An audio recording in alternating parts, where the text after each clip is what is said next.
All right, welcome to our lecture for week 3, session 2, corresponding to chapter 7 in our management textbook.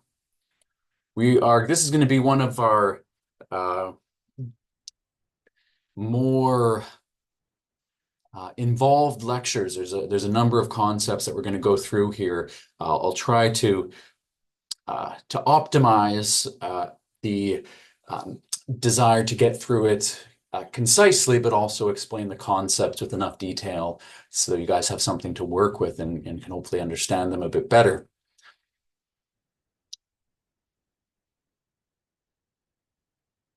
Just get this working. There we go.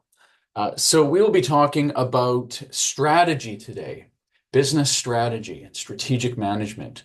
What are the components of strategy? What are the different types of strategic alternatives? What's the difference between strategy formulation and strategy implementation? They are not the same thing, and one doesn't always necessarily achieve the other or imply the other. We're going to talk about something called the SWOT analysis. I apologize. I'm going to be chewing gum during this lecture. I've got a bit of a sore throat here. I'm told it's part of the sugarcane burn here. Sometimes people get allergies. So if you hear me chewing away, I apologize. I'm going to talk about SWOTs, SWOT analysis, something you may or may not have encountered already in, for example, a marketing class. And we're going to talk about different ways to formulate strategy. We'll talk about business level strategies, what those are. And then we'll talk also about corporate level strategies. So 2 levels of strategy I want you to keep in your mind. Business level, that's the lower level. Corporate level is the higher level. We'll say what exactly is entailed in each. We'll talk about how corporate level strategies are implemented, and then even look at international strategies and global strategies. We'll add that geographic dimension. So what is a strategy? We've kind of talked about this already when we talked about planning in the last lecture, but the strategy is the plan for accomplishing the organization's goals. When we talk about strategic management, that's a management process aimed at formulating and implementing these strategies, implementation being at least as important as the formulation, and a way of approaching business opportunities and challenges, or opportunities and threats, to quote our SWOT language. An effective strategy is a strategy that promotes a superior alignment between the organization and its environment and the achievement of its goals. So you might think about we have our goals that we want to achieve.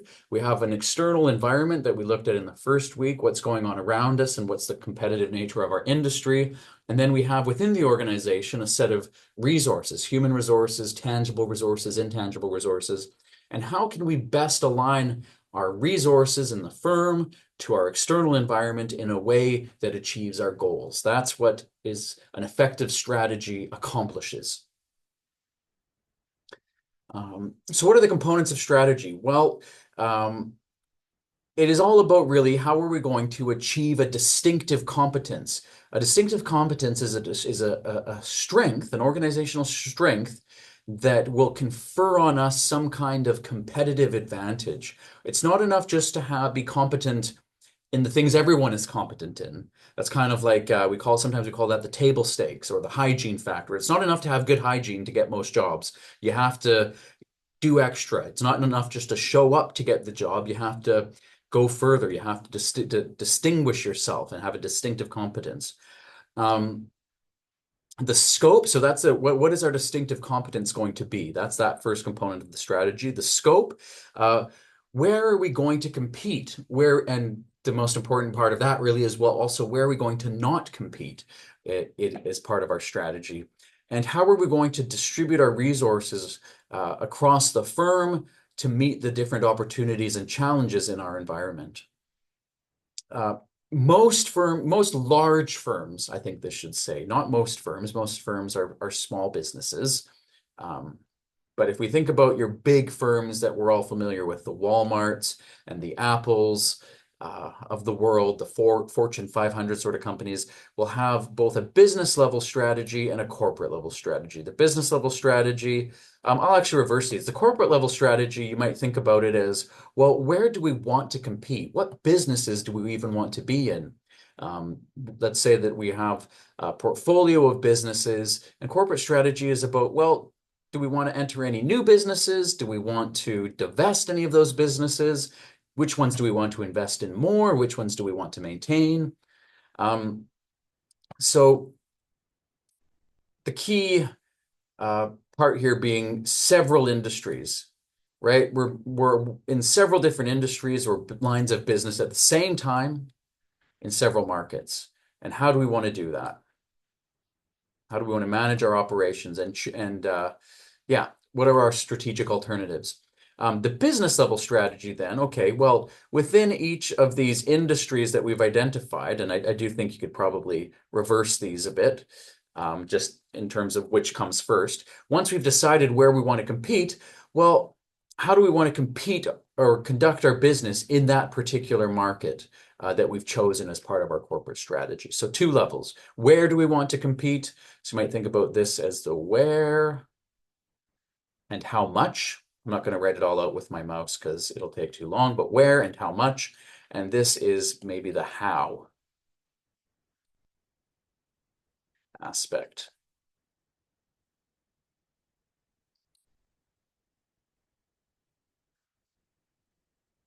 Two stages to strategy. There's the formulation. Let's set the goals. Let's determine the strategy. What have we identified for each of those three components, the competence, the scope, and the resource deployment? And then, okay, well, now we're actually going to execute the strategy, and how's that going to work? What are the processes through which that'll work? As I said, we touched on this a little bit in the last lecture with planning, right? It's one thing to plan, it's another thing to implement the plan. Two types of strategy, what's called deliberate strategy.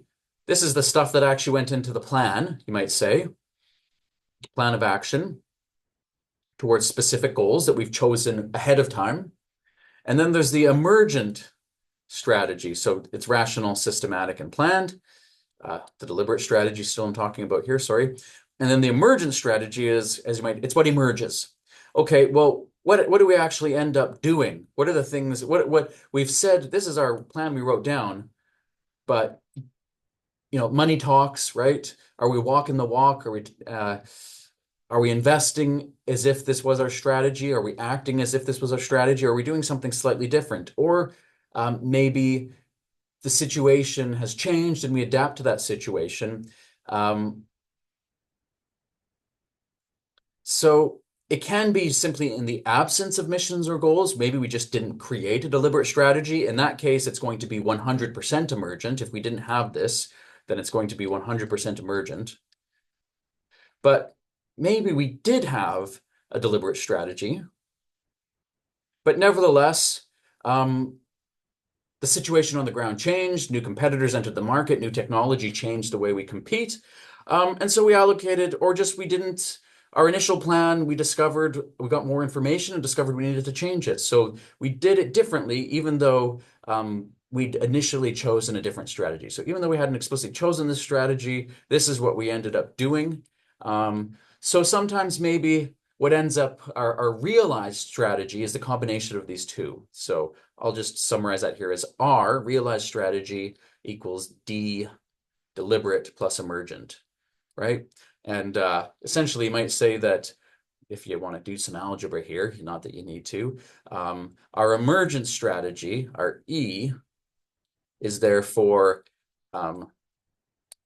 whatever was our realized strategy minus whatever we planned, whatever else was there, right? The realized strategy minus the stuff we actually planned out, everything else was what emerged, was this emergent strategy. That's how two ways of thinking about it. But the whole point there being that the emergent strategy is what happened that we weren't planning on, whether because we didn't make any plan or because things turned out differently or it was a bad plan, whatever. A tool that we use when forming strategy, a very useful tool called a SWOT, stands for strengths, weaknesses, opportunities, and threats. The strengths and weaknesses correspond to that internal environment within the firm. The opportunities and threats correspond to the external environment. And a SWOT is a great way to combine those two tools and make sure that our strengths and weaknesses, I'm going to put I here for internal, are well aligned, you might say, to our external opportunities and threats.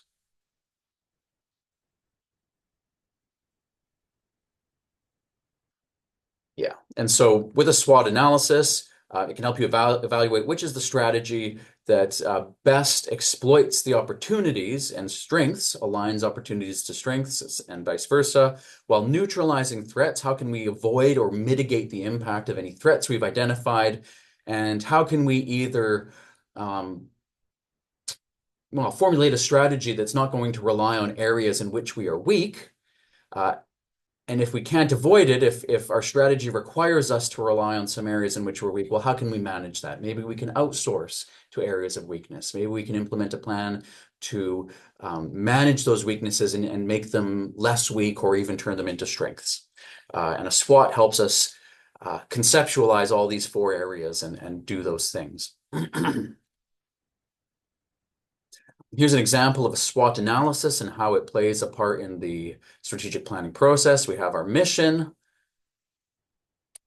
We formulate we perform a SWOT analysis, right? We've analyzed that internal environment and come up with strengths, including hopefully a distinctive competence, something that we're particularly good at, better than most of our competitors.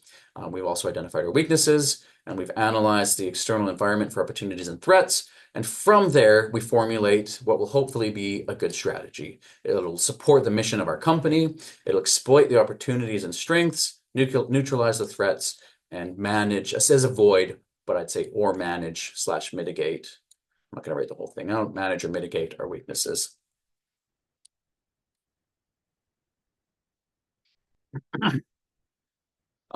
When we're evaluating an organization's strengths, well, this process here is in some senses not just, it goes both ways, because our strengths and weaknesses are only relevant, right? We might be really good on a person. We might have a great team, company softball team, but that's not going to show up on our strengths unless we can somehow figure out a way to turn that into revenues. So although we might be really good at it, it's not relevant for our strategic plan or in our SWOT analysis. They have to be those that allow us to conceive of and implement our strategies. Common strength, it's those hygiene factor or table stakes, right? Table stakes, if you're playing poker, that's just the money you need to play the game. Doesn't mean you're going to win, but if you even want to play, you need to have those common strengths. And if all you have is common strengths, you're going to be implementing the same strategies as other firms. And that's when you get this thing called comparative parity. And what you tend to happen when everyone's got the same strengths competing in the same market, it tends not to be a very profitable industry. Those profits are kind of competed away. Everybody's sort of in a race to the bottom. You're competing on price, trying to get customers that way. It's a lot better if you can. You're kind of middle of the pack, you might say, or maybe even at the back of the pack. A distinctive competence is only possessed by a small number of firms, and in theory allows us to obtain this thing. Strategy is all about getting a competitive advantage.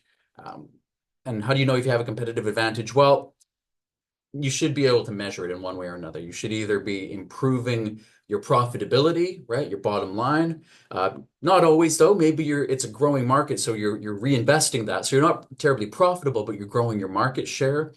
Or you are working towards really one of those two objectives, maybe through new product development or a loyal customer base, something like that. But having a competitive advantage really means you're achieving one of your strategic objectives and outperforming your competitors, right? That's the strategy is always with reference to your competition. If it was just you, you'd have a monopoly. If you have no competitors, you have a monopoly, and then you don't even really need a strategy. So it's with reference to a competitive advantage, something that gives you an edge. Strategic imitation, well, if you find something that's a really profitable activity, so you start doing something that's making you a lot of money or a new product, you release the iPhone, well, it's not going to be long before other companies come along and try to duplicate your success.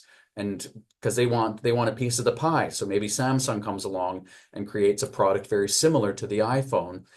Maybe they're able to price it differently or get a different feature set, and that's going to eat away. There's going to be some strategic imitation there that eats away at your initial profitability. People are going to see that you got a good thing going, and they're going to, if they can, they're going to try and imitate it.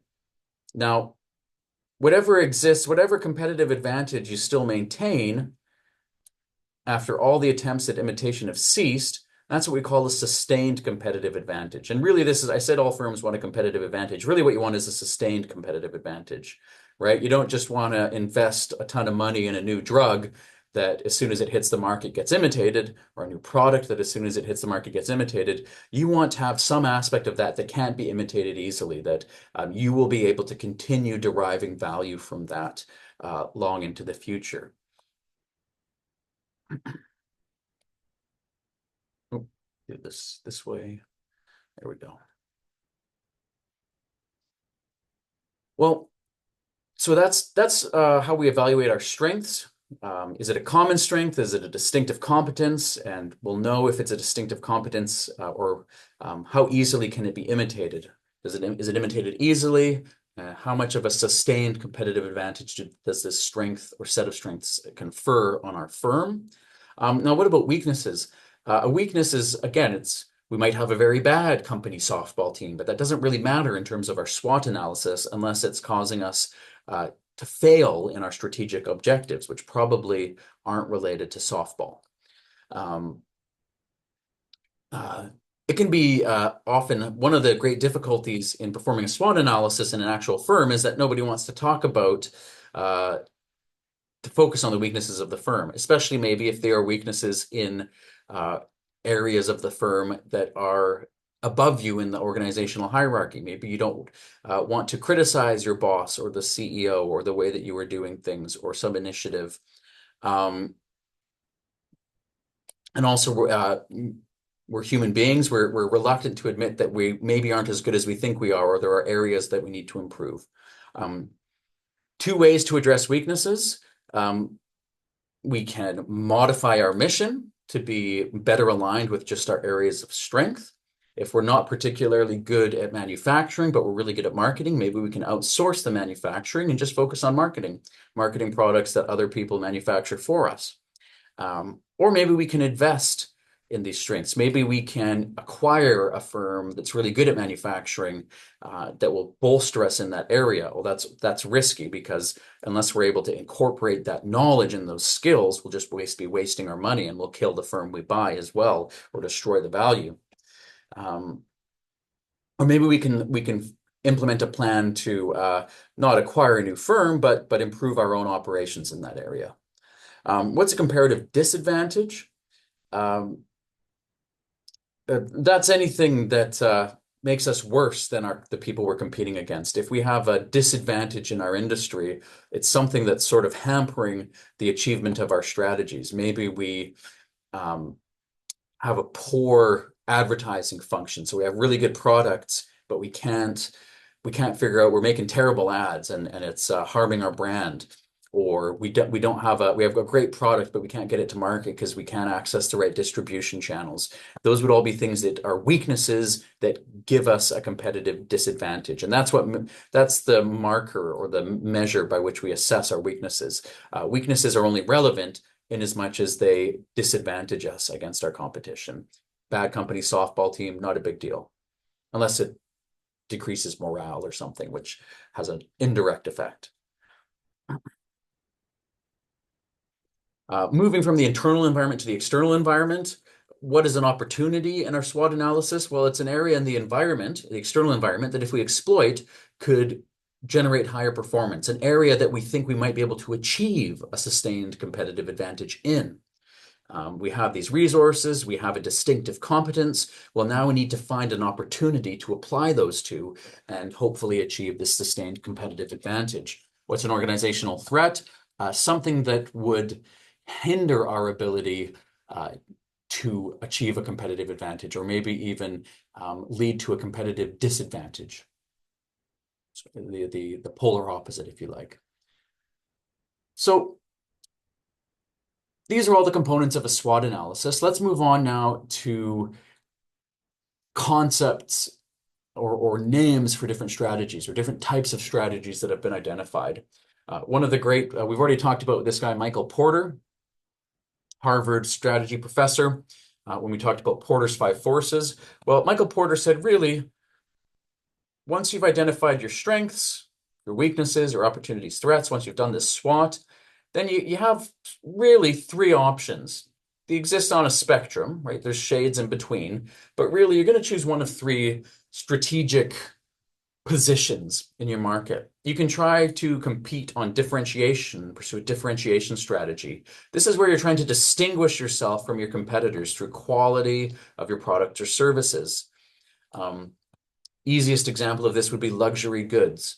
A Rolex watch is distinguished by a very high level of craftsmanship, very high level of inputs, great branding, great marketing. You don't buy a Rolex watch because it's functional and cheap. You buy it because of the quality and the willingness to pay that is created by that brand, everything that goes into it. I would argue that a lot of it's not even about necessarily the quality. It might have the price of the inputs might be the same. I'm sure it is the same as other high price watches. But there's a marketing brand appeal to it as well, which I will leave to your marketing professors to explain to you, because I probably am not the best person to understand why you would pay for a Rolex. Or you can pursue a cost leadership strategy. You can optimize your operations so that you have lower costs. Now, you have to have lower costs in order to offer lower prices, otherwise you'll be losing money. But if you can lower your costs below those of your competitors, you can charge less and grow your market share. And this is the Walmart strategy, right? We're going to operate at a very large scale. We're going to operate so efficiently that we can set our prices below anyone else. Nobody's going to be able to compete with us on price. So when it comes to products that are undifferentiated, canned beans, whatever, things where customers really are just looking at the price, that's where Walmart is going to have a competitive advantage. Now, if you're looking for, I don't know, a nice grand piano, you're not going to go to Walmart. You're probably going to be looking something more differentiated. You want something that sounds nice, something that has a brand reputation, etc. But if it's something that all you care about is price, right? Big box of bottled water for the hurricane prep, you're going to go to Walmart. Cheapest is best. And then you have this third area that is actually really a third dimension, which is, well, maybe we're just going to focus on a specific market, whether that's geographic or specific product market or specific group of buyers. Maybe we are in the retail clothing industry, but we're just going to focus on, say, preteens, right? We're going to market, we're going to create clothing that really is geared towards fashion trends in the 11 to 14-year-old female range specifically. That would be very much a focused strategy. Now, within that, you might still decide to be differentiated or a cost leader. Let me see if I can think of another good example here. Oh, I know. Within the phone industry, for example, if you go and look at phones with large buttons on Amazon, you will see that there's a whole section of that market. There are firms that focus on elderly phone users. They have big buttons, very simple functionality. That's very much a focused strategy. Now, if you found out that some of those were had fairly fast processors and expensive components, that would be a differentiated focus. They're focusing on that geriatric market that needs big buttons, but they're focusing on rich, expensive phones in that category. Or you might have one that's just low cost, low frills in that large button category for older phone users. So you can have differentiation, cost leadership that are broad in focus or narrow in focus. Focus will be either broad. I wonder if I'll get better at this mouse writing as I go on here. Broad or narrow focus. And generally, if we say it's pursuing a focused strategy, that means it's a narrower focus. It's specific. I'm only targeting this age or this small region.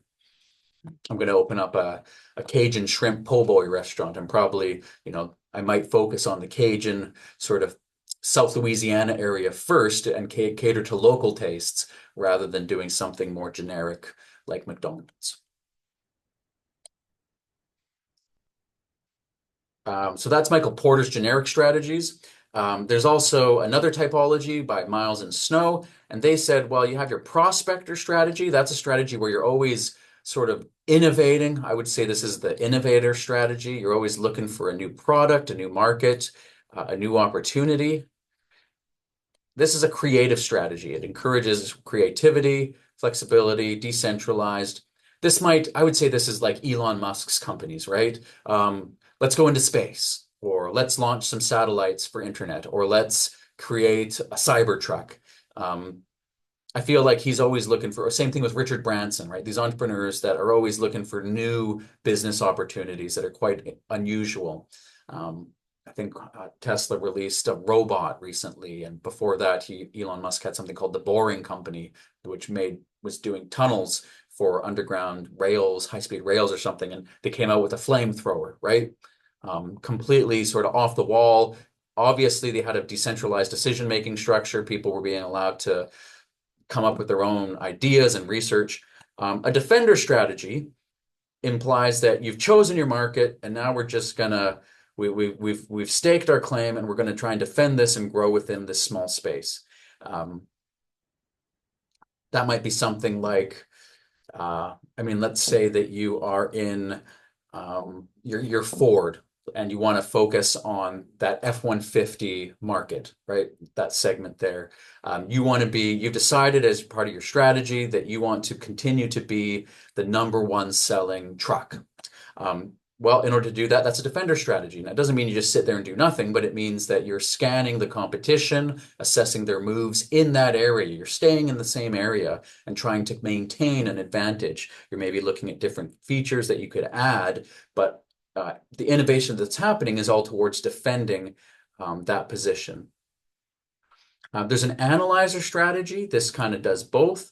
This would probably be the overall strategy of some of the car companies, right? Maybe you have your F-150 line that you want to defend, but then you're also trying to do new research into electric vehicles or low emissions. That's an analyzer strategy. You're having to commit resources to both. This is a hard thing to do. And oftentimes you have to sort of segment your firm into different silos where you have one area where people are being really creative and all your researchers are working on new crazy products, but then you also have another segment that's just focused on mission on defending existing area of business and reducing costs, keeping prices low, whatever. And this is where you don't want to be. You have no consistent approach to strategy at all. It's a reactor strategy. You kind of have this line of business. You almost take it for granted, you might say. This best example of this is probably BlackBerry, owned by Research in Motion Canada. They had the top position. Oftentimes, it's a firm that's been dominant at one time, and they just get complacent. All of a sudden, Apple comes into market, and BlackBerry's just reacting. They don't come up with anything new. They don't try to strategize for it. If you read some of the open letters and emails that were being exchanged, they really just didn't have a plan and didn't see a need to come up with a plan. They thought, the iPhone's a fad. We don't have to worry about it. And of course, that has proven to be very incorrect. So you don't want to have a reactor strategy. That's that failing to, if you don't have any goals, you're sure to hit them that we talked about in the last lecture. And then the third model of strategy or different strategies has to do with the product life cycle. This is where you assess where you are in something called the product life cycle or the industry life cycle. Sometimes we call it a strategy, and base your strategy on where you think you are in that life cycle.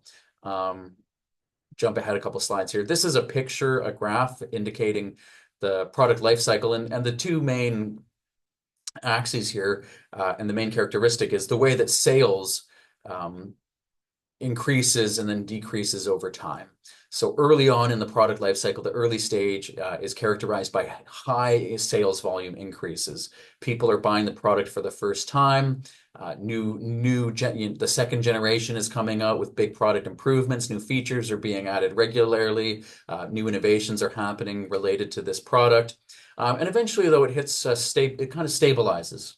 Think of the automobile, right? We're not buying a car every year like maybe we did with our cell phones 10 years ago, because each generation was so much more improved. Improvement in cars is fairly incremental. We're going to probably drive it for a few years and then maybe upgrade. For me, once as little as I can, right? I just need to get me from point A to point B. And one of the characteristics of maturity is they say that here it's new buyers or first time buyers of the product, right? We're buying our first DVD player. We're buying our first, I don't know, Apple Watch. Here it's replacement, right? We're buying a new car. Been driving for 20 years. Old Chevy truck is giving out on us, and now we're buying a replacement. That's the characteristic of a mature industry. Decline, we're probably not even replacing it. Something has replaced this technology. We've all moved to EVs, or we've all moved to streaming services, right? I don't know, I bet nobody here bought a DVD player recently, right? We've got one that we dust off every now and then, pull it out of the closet if for some reason we're watching an old DVD. But I guarantee you that sales are decreasing. Good. So to go back a slide here, what are our strategies depending on where we're at? Well, introduction stage, when demand is high, we're trying to get market share, right? And that might and that means probably, quite possibly, we're not terribly profitable because we're reinvesting and trying to scale up and capture as many customers as we can, especially if more competitors have come in. As it grows, more competitors do pile in. More people are producing the product, and now we're trying to start to think about, okay, well, how can we defend our position and fend off these new competitors? What can we be doing either to capture the whole market or as much as we can to eliminate any extra space? Or is there any features, any way we can standardize, any way we can win a standards war and win this battle quickly? That happens oftentimes with new technologies, right? USB-C versus Firewire, Thunderbolt 3 or whatever Apple called it, right? They finally gave up on that Thunderbolt and now or Firewire, and now they just use USB-C cables, right? They have the ones that are compatible with USB-C, and they don't have the funny double-sided charger that you can never find when you need one. So how can we win a standards war? Maturity stage, okay, well, now we need to think about long-term survival. Maybe we're probably also, in addition, it doesn't mention this here, but we're probably also trying to innovations devoted to reducing cost, maintaining economies of scale. We don't have a lot of new firms coming into the area. The main competitors are kind of established. How can we find our place in the market and perhaps also be searching for somewhere else as the next big thing, right? Where's the next industry life cycle or product life cycle going to start so that we have something when we enter decline? Decline stage, that demand's decreasing. Now there's firms exiting the industry. Total sales are dropping. Interestingly, this can still be a really profitable time because competition has decreased. Nobody wants to make new investments, but if you're already there, it can be really lucrative for incumbent firms. The great example of this is tobacco, right? There's the two biggest players, BAT, I forget who the other ones are, there's maybe two or three big players, have very high profits, and they've essentially just mopped up their competitors as their competitors have gone out, exited the industry, and they've maintained a really high return on equity, return on asset ratio. So none of these stages guarantees high or low profits. It's really about where you're able to position yourself at each stage and how effective your strategy is in meeting that. It's an external environment in a sense. It's happening around you. The industry demand is something of an external factor that you meet with your resources. All right. So How do we implement these strategies? Well, implementing Porter strategy, if you're going to implement a differentiation strategy, and how do we identify it with our firms if we're analyzing them? They're probably spending, first of all, they're probably spending a lot on marketing and advertising. First of all, they're trying to drive that brand value. And the advertising is going to emphasize high quality. You don't see any Rolex ads that talk about value, Black Friday sale, the best value watch. That's just not the language they're going to talk about. Um, they're going to talk about it's premium, it's the best, it has the best features, better than the competitors, right? Um, the account, you're going to have a different way of managing the business. You can't have the bean counters telling you the gold that you're putting in the watch is too expensive. You're going to have an attitude that focuses much more on the quality of the product and not so much about how cheap can we make this. If you got someone who just wants to know how cheaply can we make our Rolex, that's probably the wrong approach. Um, Big emphasis on quality control and customer service. If you have a differentiation strategy, you're probably going to be highly invested in after sales service and customer loyalty, maintaining those customers. Um, and you're going to manage things differently. There's going to be a focus on creativity, innovation, and of course, customer service. So then what about cost leadership? Well, that's going to be in some senses the inverse. We still need to have that basic level of quality, but we want to do it low cost and effective, right? We're going to Sam's Club, pilot high and sell it cheap. I've heard that strategy referred to. Um, we're going to try and control costs, right? We're going to have somebody monitoring. Our management accountants are going to be investing a lot of time and effort, making sure we're keeping those costs low. Can we be buying this somewhere else? Can we be doing this differently? And the more we're looking for economies of scale. We're going to buy a big factory, a big fleet, have a big store, warehouse size store. And the more we sell, that's going to give us economies of scale. Economies of scale essentially means we're going to invest a lot up front, and then the more we sell, each per unit cost is going to go down. Because we're going to amortize that initial, let's say you buy a machine that can produce uh, 1 million cans a year. You spent a lot of money on that machine, and you need to make as many cans as possible in order for that to be worth it. Otherwise, it would have been better maybe just to have a few guys hand making a few units. That's this idea of economies of scale. Usually, economies of scale implies high fixed costs so that you can have low variable costs. And once your variable costs are low, you want to churn out as much as you can because it doesn't cost you that much for each additional unit. And efficiency is the word here. If you're looking at a firm, they're going to be talking a lot about how did we improve efficiency? How did we lower costs across our operations, change our supplier, outsource to China? These are all cost leadership aspects of cost leadership strategies. How do we implement miles and snows? Well, if we're going to be a prospector, we probably need to give a fair degree of autonomy to the men and women who are investigating new projects, doing that research. We don't want to be hovering over their back all the time, telling them that they're spending too much money. We want to be encouraging creativity and a flexible style environment. That's when, classic tech firm that has the bean bags for their engineers and the nice cafeterias and the fun workspace environment. You don't see those beanbag chairs in accounting firms, generally speaking, or on the manufacturing floor of Ford. Now, the thing is, of course, once you've found that opportunity, oftentimes you're going to switch to a defending stance. Now you're trying to standardize, right? You don't want creativity. You don't want nonconformity. You want standardized processes and procedures that we can do repetitively and efficiently and quickly, right? Think of the assembly line. Now it's kind of like we're moving towards reducing costs and just improving what we're doing. We don't want any new activities. Analyzers, you got to kind of do both here. You still have, maybe you have separate R&D department that's looking at new opportunities, but you also have your basic operations and manufacturing that's trying to reduce costs. Now you're kind of trying to juggle both. You probably have to segment those into different divisions in order not to squish the creativity of your researchers or drive up the cost of your manufacturing. And of course, we don't want to be reactive. So we're not going to tell you if you want to have a reactive strategy, just don't do anything and just have situation take you by surprise, and then you're doing a reactive strategy. All right, corporate level strategies now. Just gonna get a drink here. Where do we want to compete? Which industries or markets do we want to enter?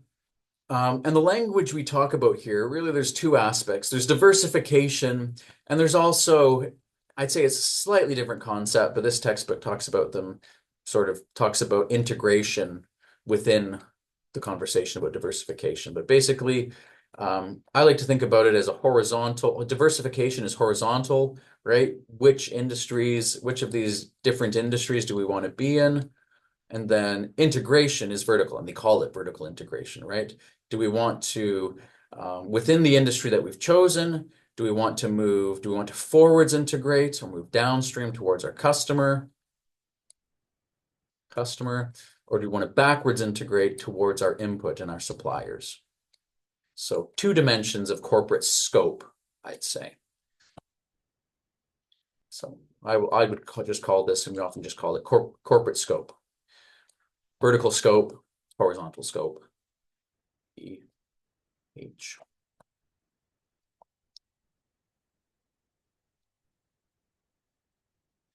And we can talk about within this conversation about diversification, they just talk about it as well, how many different businesses are we in? And that's fine. This textbook refers to it that way. Do we have a single product strategy? We're just going to just do our one thing and do it well? Are we just going to be an oil and gas producer? We don't refine, we don't retail, we just get it out of the ground and sell it.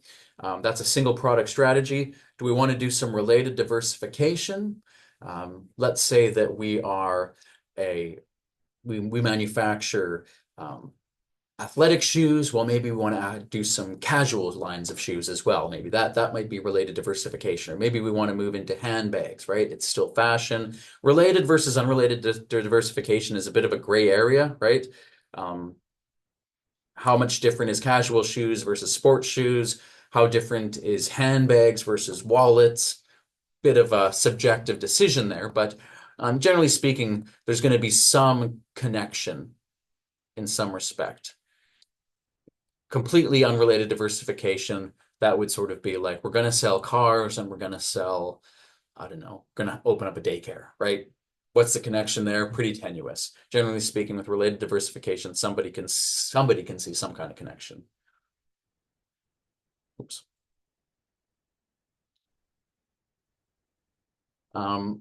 One of the strengths about pursuing a single product strategy, obviously, is that it's simpler. Most small businesses are going to start. In fact, most businesses are going to start with a single product strategy, right? Because before you can start diversifying, you have to have some excess profits that you need to invest somewhere. So you're going to get good. Hopefully, it'll increase efficiency. The real weakness of a single product strategy is that you're kind of exposed, right? We talk about diversifying our portfolio, diversifying our risk. If you're investing, you don't want to have all your eggs in one basket. And if you're a single product strategy as a firm, you're not diversified. Now, if you talk to a finance professor, they'd say, well, that doesn't matter. You can diversify. The person who's investing in your company can diversify themselves. They can go and buy stock in your company and stock in other companies. But if it's, say, your only livelihood, or as a manager, for whatever reason, you've decided that it's a strategic risk to have all your eggs in one basket, that is a weakness, and you may wish to diversify that risk by having some different lines of business. So related diversification is operating in one or more, well, two or more businesses. It's not diversification, it's just one line of business. Two or more lines of business that are linked in some way. It can give you economies of scale, or economies of scope, depending on what it is, right? Economies of scale really talks about manufacturing. Economies of scope is, well, maybe we have really good marketing function, and the marketing, right? Louis Vuitton, Moet Hennessy has a very large corporate scope, lots of different luxury products. Well, we're really good at marketing luxury handbags, Louis Vuitton, and actually it's the same customers that buy Louis Vuitton handbags that are also buying Moet Hennessy Champagne or Hennessy Cognac, Moet Hennessy or Moet Champagne. So actually, we could use this great marketing function. We could do more with that. We could be marketing more products, and that'll give us economies of scope. We use the same people, they can do more marketing, and we make more money. Everybody's happy. So that's one. It reduces your risk, right? If we have more lines of business, we're not putting all our eggs in one basket. Big consideration if you're an oil production firm, right? If the oil market tanks, we aren't stuck in one place. The overhead costs argument, this is probably more economies of scale. I'm going to put E of S, right? We have a big headquarters and big accounting department, big, great IT systems. Doesn't cost us that much to extend our IT and accounting systems to some more businesses. There's going to be economy of scale. Economies of scope has more to do with resources and capability. I guess they both start with an S. Scale, scope, right? We're really good at marketing. This would be that Louis Vuitton argument, really good at marketing. So we're going to exploit those strengths and capabilities in marketing to more than one business. And in theory, these two things create something called synergy. And really, I'd say that's what does synergy mean? It means that the sum is equal to more than, or sorry, it's equal to more than the sum of its parts. We make more money. Moet Cognac, or sorry, Hennessy Cognac and Moet Champagne. If we merge those two companies into one company, actually we're doing better than when they were separate. They're worth more together than they were separately. And that's actually pretty unusual. A lot of mergers and acquisitions destroy value, and it turns out the companies were worth more separated. But when they are worth more together, there is what we call a synergy, worth more than the sum of its parts.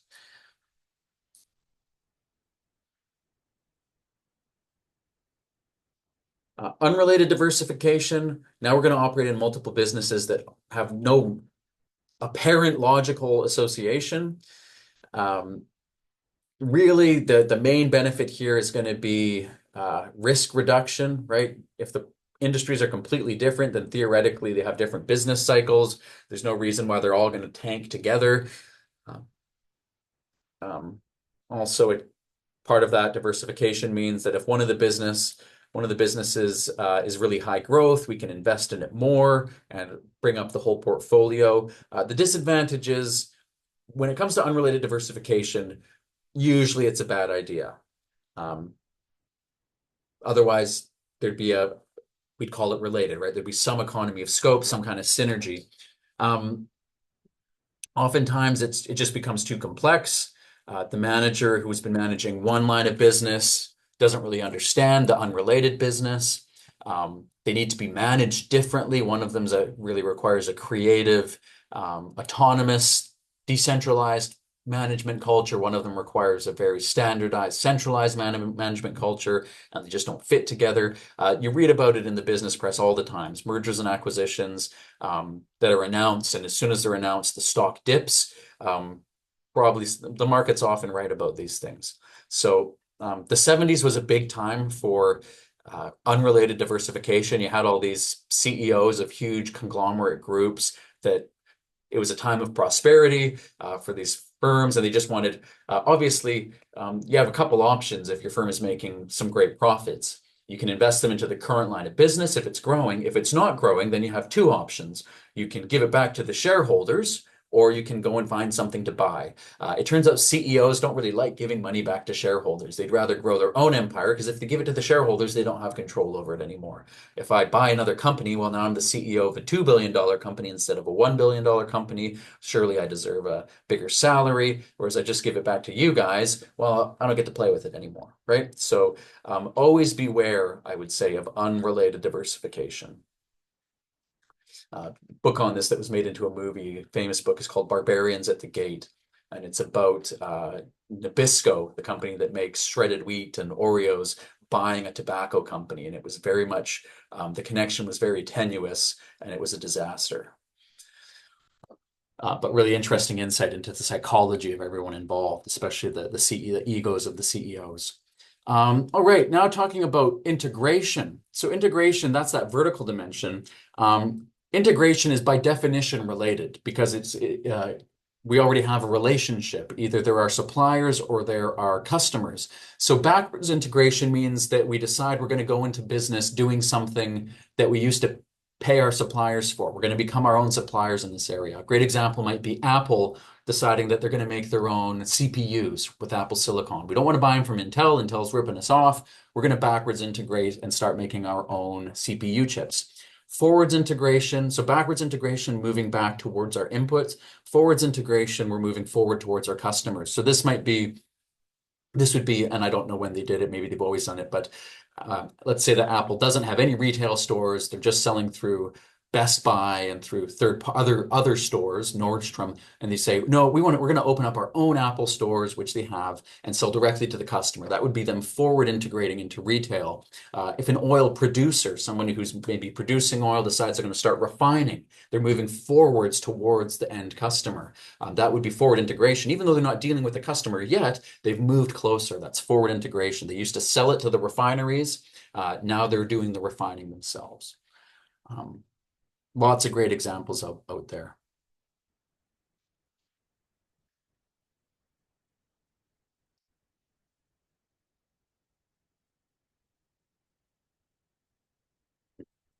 So what are the different, what we might call operating modes, or if we've decided to do some corporate diversification or integration, what are our options? Well, we can perform a merger. That's where two companies kind of agree to, it's almost like a marriage. We're gonna get married and become one company. And oftentimes maybe we'll either change our name or take one of the names of the existing companies. That would be like Continental and United. They performed a merger and just became one company. An acquisition is essentially a bigger firm's purchasing a small firm outright. So they just buy it. Sometimes that firm wants to be bought. Sometimes it very much doesn't want to be bought. Then it's called a hostile takeover.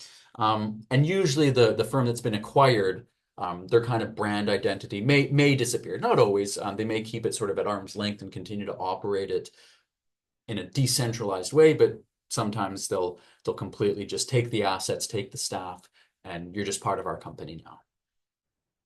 That's the other way to do it.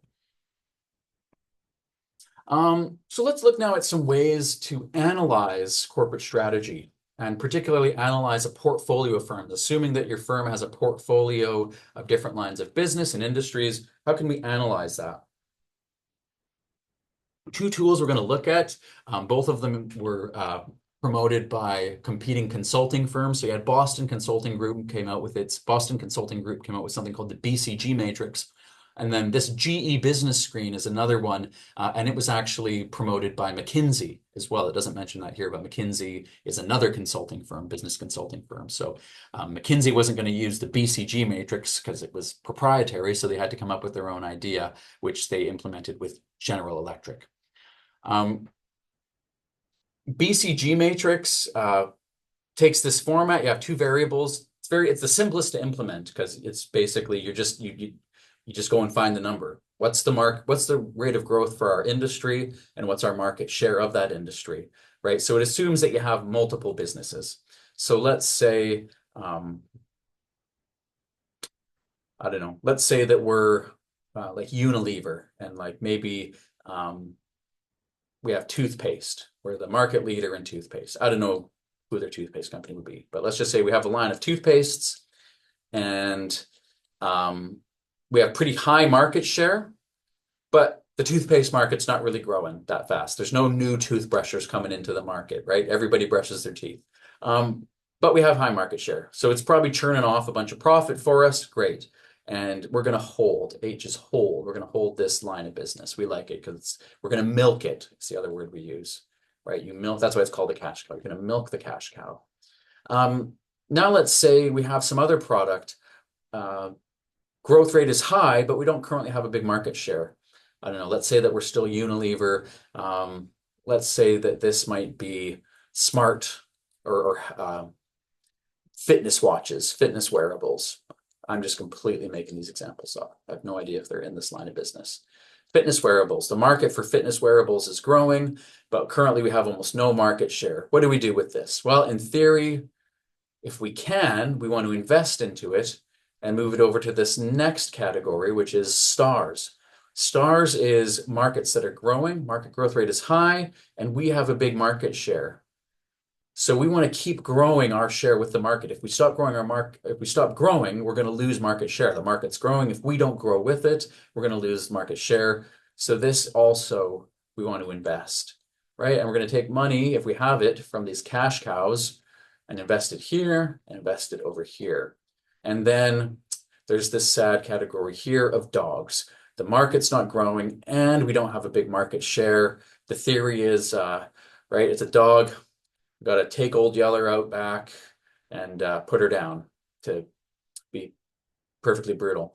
The idea here is divest, right? Right? It's had your time or whatever, or you didn't even have your time. It was never successful. Market is not growing. We're not growing. Why are we here? Now, I'll just tell you right now, there's a problem with the BCG matrix. That's pretty well acknowledged. It is perfectly possible to have a low market share in a low growth market and be making great profits. Great example here would be Lamborghini, for example, or Mercedes, right? If you think about their market as just being the auto, now depends how you define the market, but if you define it as just being the automobile market, it's perfectly possible that they are making very high profit margins but have very low, right? Probably one millionth of the car market or less, and the car market's not growing, but you're still making profit, right? BCG matrix says, oh, you should get rid of this. Don't get rid of a line of business that's making a bunch of cash for you, right? And if you're looking at your portfolio and you say, well, BCG matrix says we got to get rid of this, boss, he would say, what are you talking about? It has a 30% return on assets. Absolutely not, right? Cash is king. So it can have issues. Or maybe you're a plumber, right? You got a plumbing company, low market share, low growth rate, but for example, if you have a focused strategy, talking about Porter strategies, if you have a really good focused strategy, it's going to look like low market share and possibly low market growth rate, but you might still be really profitable. So BCG, not always the best guide. Which leads us to GE. I'm just going to jump. You guys can read this on your own time. I'm just going to jump over here. Basically, GE says, well, the problem is you defined industry attractiveness to market growth isn't the only, a market might be stagnant, but really profitable, like say tobacco or pet food, as it turned out, was a very profitable industry. So let's put a bit more into this, right? We're going to choose maybe different methods. How do we want to assess how attractive an industry is? We're going to be a bit more sophisticated. They don't really tell you how you need to define industry attractiveness. Maybe you want to talk about average return on equity or average return on assets, or maybe you want to talk about, I don't know, the longevity of that industry, or maybe you want to talk about it with respect to your own strengths. However you define it, it's more subtly defined. It's not just, is it growing? And then same thing here. Well, how are we going to define our competitive position? Well, there might be lots of things. We might have a really good product, R&D, might have a really loyal customer base, might have low costs, all those different ways we looked at in our SWOT analysis, all those things that can confer upon us a sustained competitive advantage. So you might say here, well, actually, we're not going to talk about our market share. We're going to talk about our distinctive competences and our competitive advantage, sustained competitive advantage, if we're lucky. Distinctive C's, competences. Yeah, and here's different ways. These are just some different ideas about how we might define industry attractiveness. Maybe it's not growing, but it's a huge market that just isn't being served. Or maybe there's really low barriers to entry or low competition, right? All different things that can make an industry attractive besides it being growing. So for my money, this is a better tool. It's a bit more precise. It's not a blunt instrument. It's not a hammer like the BCG matrix. It's more refined. All right. Talking now about international strategies. So we have our business level strategy. We have our tools for analyzing our business level strategy. And those are geared at matching our internal capabilities towards our external environment. Now, once we start going international, we might have multiple external environments. So it adds a real sort of exponential amount of complexity. Now we're not just dealing with one external environment with one set of factors. We might have scores or even over 100 different external environments that we're trying to match the resources of our firm to. So it's just much more complex. Um, but there's some advantages, obviously. Now we can maybe think internally, well, now maybe we can have some efficiencies that are enabled by operating on a global scale. Now we have some flexibility in terms of targeting different markets. And now we can take advantage of learning because we're operating in different markets, seeing different new products maybe developed by our subsidiaries or new ways of doing things observed in different cultures. Um, it's going to make us more competitive. I always say it's kind of like going from playing local recreation ball to the World Series or to competing at the Olympics versus competing in your local track meet. It's going to make you better. You're going to probably, it assumes more resources, but in terms of learning, you're going to be operating at a higher level. So more complex external environment, but it offers the opportunity of greater resources and a refinement and enhancement of our capabilities and distinctive competences. So what do we mean by global efficiencies? Well, maybe we have a product that has saturated our domestic market. Maybe we're an oil and gas producer. This is a problem faced by oil and gas producers early in the 20th century. And we got more oil and gas than our domestic market needs. Maybe we're Saudi Arabia, right? We don't need all this oil and gas. Well, if we're operating globally, now there's a global market for this product. And now our price, the demand is exceeding supply again, right? If demand is going up and supply is staying the same, the price is going to go up. Um, Maybe there's some economies of scale. Maybe uh, maybe we can build even bigger factories. Now we aren't constrained to a domestic market that only has room for 1 million Ford F-150s, but we can build a bigger factory that will allow us to sell 4 million Ford F-150s. Or maybe to use a better example, there are certain technologies that say you're producing a drug that is a treatment for a very rare disease. Maybe only 1 in a million or 1 in 100,000 people have it. Well, now you can amortize that cost of research and development over a global market for that drug instead of just a domestic market for that drug. Location efficiencies, sorry, so that's economies of scale. Location efficiencies, this is actually talking about, well, we can locate an activity where it's cheapest. That's what this means. For example, well, now we can manufacture or assemble all our iPhones in China where labor is cheap and parts are cheap. So we're going to do that there. Or maybe we can manufacture or do all our research for drugs in the USA in New England, because that's where there's a great research and development hub for pharmaceuticals. Or maybe we can manufacture all our chips in Taiwan because they have the most sophisticated manufacturing in that area. We can locate, if we're operating globally, we can locate each activity in the most efficient location. We can have our marketing in London and Milan, where they have really sort of good art schools and creative designers or whatever. This is an interesting one as well. Multi-market flexibility. Maybe we want to enter a new market. Maybe we want to enter, we're Walmart and we want to enter China, but we know that at first it's not going to be very profitable, but we're making so much money in America and Western Europe that we can afford to lose money for a bit. We have this multi-market flexibility. We can use the resources from our most profitable operations or our most profitable regions to fund expansion into new areas.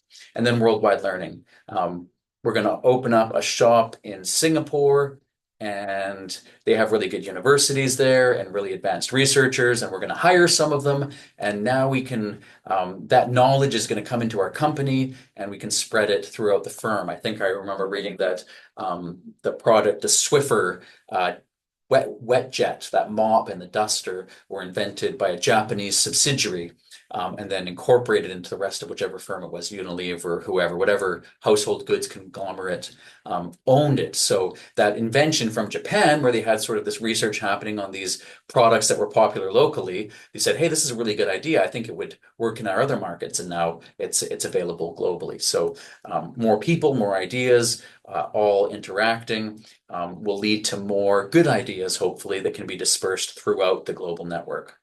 Um, it mentions here it's hard to do all of these things at once. Kind of goes without saying, I suppose. Global efficiencies, if we're going to have economies of scale and be really creative, it's kind of like that prospecting versus analyzing. It's hard to do them both at the same time. It can be done, but it's obviously a bit difficult.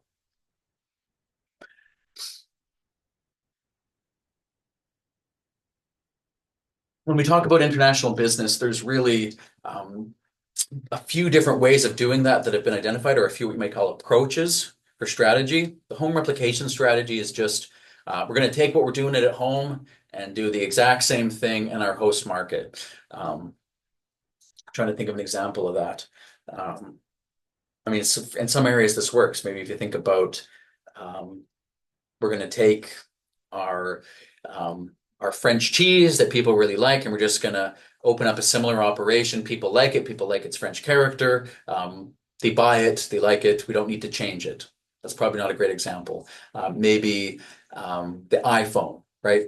That's probably a better example. We can take the exact same iPhone and sell it in whatever market with pretty minimal changes. That's a home replication strategy implies we're just going to do the exact same thing abroad as we're doing at home. Those are probably both bad examples because Apple's probably more of a global strategy, as we'll talk about. But that's the idea. Home replication strategy. We're going to take our current business model that's working for us here and just go do the same thing somewhere else.